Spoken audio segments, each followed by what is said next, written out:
Angkatin ng ilong ko.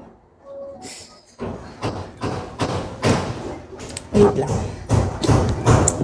Are you ready?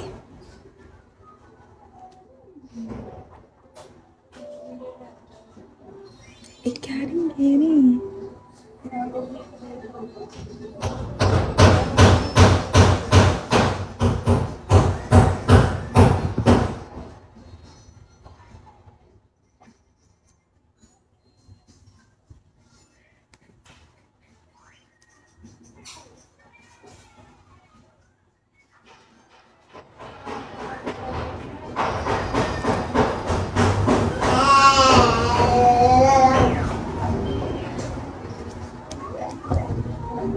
Okay.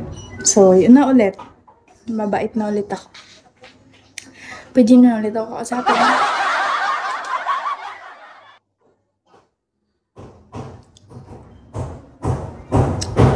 Sino nag-up sa chart? Okay, akit na.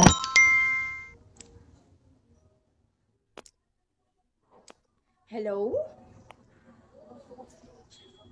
Hello. Oh, tulog ka na? Paano na tayo? Sino ka ba? Sino ka ba? Ha? Ha? Magandahan. Ha? Magandahan mo. Ano bang gini? Open cam? Ayoko ng off cam. I need to see your face. Zipper your mouth. I need talaga. Oh! Ilan na anak mo? Isa lang. Hiwalay, nasa nanay. Asan asawa mo? Den, wag ka maingay. Tahimik ka lang ha. Bakit asan mo? Nasa Ilaha, Cebu. Ay, hiwalay mo? 3 years na. Bakit ka naghiwalay? Ano? Na ako diri sa Manila. Balik na po ko sa barko.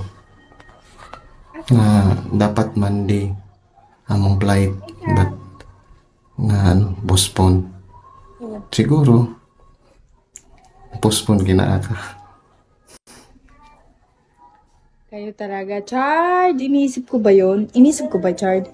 Alam mo, hindi mo talaga maiisip yung isang tao kung totoo mo yung sinasabi mo kasi. Di ba no?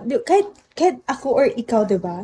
Kasi di mo ma-expect yun na sabi mo yun na kayo pala ay kasal.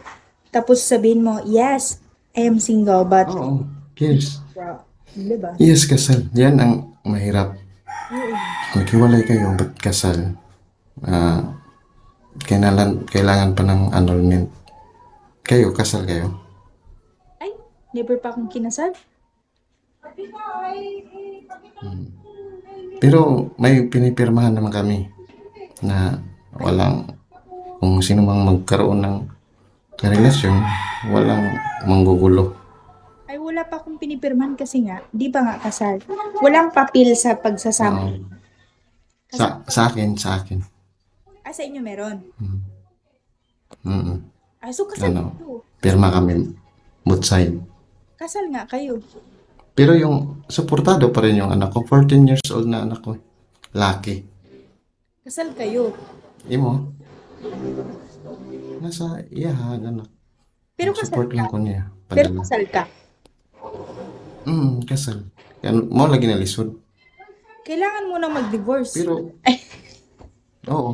Kuha lagi ka nang mag-file. Both side, magpirma. Kaya kung naakoy makasabot nga magkuhan na plano magkuhan, may civil or sa lagi. Wa pa man ma-separate. Pero, depende na po na sa inyo ang pagsabot kung nakaintindihan kahit ano, di ba? Kasi 3 years gawin na